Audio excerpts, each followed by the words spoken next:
हाँ मित्रों, मैं एक बार फिर से गुरुजी उपस्थित हूँ। चलते हैं बिना समय गंवाए हुए बीपीएससी प्रधान शिक्षक परीक्षा की तैयारी करते हैं। 1 नंबर शुरू करते हैं।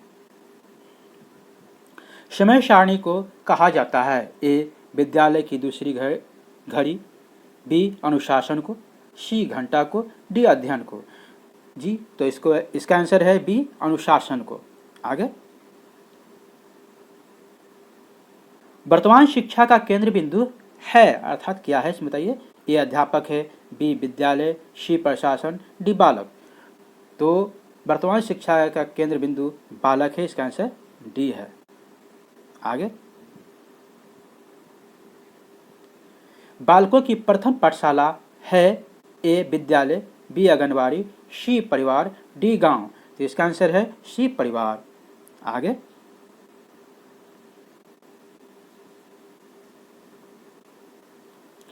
प्राथमिक स्तर के बालकों के लिए शिक्षण के लिए आवश्यक है ए. सस्वर वाचन करना, बी. मौन वाचन, सी. गंभीर वाचन, या डी. ये सभी। तो इसका आंसर है उत्तर ए.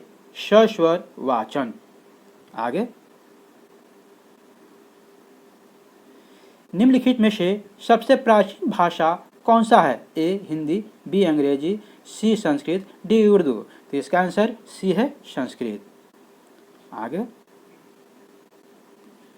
किशोरावस्था की विशेषताओं को सर्वोत्तम रूप से व्यक्त करने वाला एक शब्द है ए. विकास, बी. परिवर्तन, सी. संस्कृति, डी. तनाव। तो इसका आंसर है डी. तनाव। आगे, मानसिक स्वास्थ्य के नियमों को खोजना और उन्हें बनाए रखना अध्ययन का केंद्र बिंदु है। यह कथन किसका है। ए. शेफर का, बी. हेडफील्ड का, या सी. ड्रेवर का, या डी. लेडेक का। तो इसका आंसर है ड्रेवर का। इसका आंसर सी है। आगे, किस प्रकार के बच्चों की शिक्षा हेतु सांकेतिक भाषा का प्रयोग किया जाता है। ए. दृष्टि दोष, बी. श्रवण दोष, सी. मुख बधिर, डी. मंदबुद्धि। तो इसका आंसर है बी. श्रवण दोष। आगे, महिलाओं की स्थिति सुधारने के लिए महिला वर्ष है, यानी किस वर्ष मनाया था। महिला वर्ष मनाया गया था। ए. 1985, बी. 1975, सी. 1990, डी. 1995। तो इसका आंसर सी है 1990। आगे, पूर्ण अथवा गहन श्रवण बाधित बच्चों का सुनने का डेसिबल स्तर होता है। ए. 35 से 51 डेसिबल तक, बी. 55 से 69 डेसिबल तक, या सी. 70 से 89 डेसिबल तक, या डी. 90 से 100 डेसिबल तक। तो पूर्ण अथवा गहन श्रवण बाधित बच्चों का सुनने का डेसिबल 9 से 100 डेसिबल तक होता है। आगे,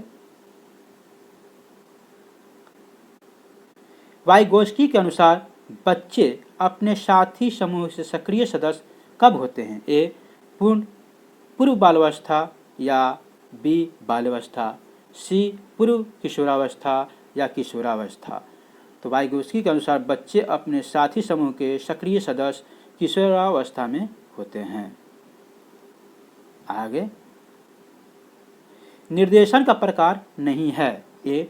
शिक्षण निर्देशन, बी. लिखित निर्देशन, या सी. व्यक्तिगत निर्देशन, या डी. व्यावसायिक निर्देशन। तो इसका आंसर है बी. लिखित निर्देशन। निर्देशन का प्रकार नहीं है। आगे,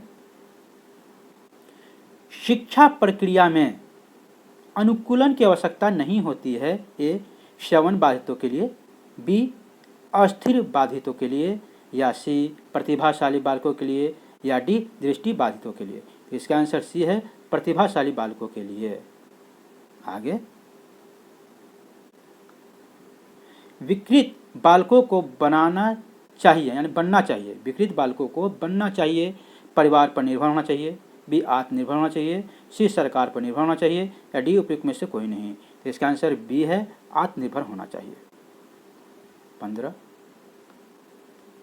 वर्तमान में निःशक्त बच्चों की शिक्षा को क्या कहा जाता है। ए. विशेष शिक्षा, बी. समेकित शिक्षा, डी. समावेशी शिक्षा, या डी. उपयुक्त में से कोई नहीं। जी हाँ, वर्तमान में निःशक्त बच्चों की शिक्षा को क्या कहा जाता है? ए विशेष शिक्षा, बी समेकित शिक्षा, सी समावेशी शिक्षा या डी उपयुक्त में से कोई नहीं। तो इसका आंसर है सी समावेशी शिक्षा। आगे, शिक्षा के अधिकार के अंतर्गत निःशुल्क शिक्षा का प्रावधान निम्नांकित में से निम्नांकित हेतु है, मतलब किसके लिए है?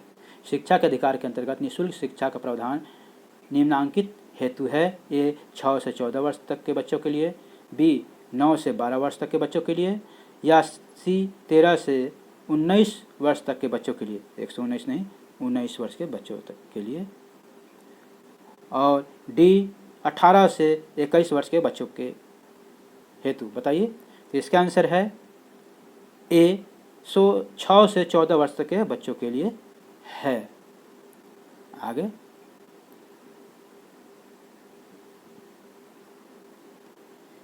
किसी देश की आधारशिला होती है, उस देश की ए प्राथमिक शिक्षा, बी माध्यमिक शिक्षा, सी उच्च माध्यमिक शिक्षा या डी व्यवसायिक शिक्षा। तो इसका आंसर है ए प्राथमिक शिक्षा।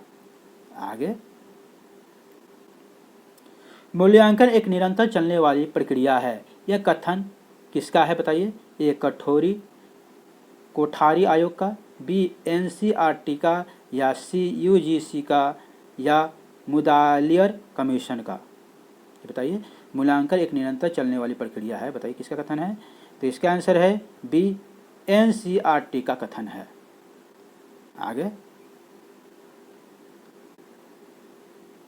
निम्नलिखित में से किसका संबंध मूल्यांकन के संज्ञानात्मक पक्ष से होता है? ए मूल्यों का, बी आदतों का, सी समझ का, डी आदर्शों का। तो इसका आंसर सी है समझ का। आगे, पर्यटन सर्वाधिक सहायक है। ए गणित शिक्षण में, बी भूगोल के शिक्षण में, या सी संगीत शिक्षण में, या डी भाषा शिक्षण में। तो इसका आंसर ए है बी है भूगोल के शिक्षण में। इसका आंसर बी है भूगोल के शिक्षण में।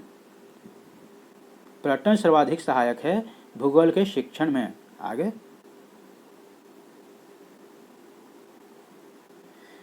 बाल विकास का विभाजन कितनी अवस्थाओं में किया जाता है? ए 4, बी 3, सी 5, 6, डी 6। बताइए।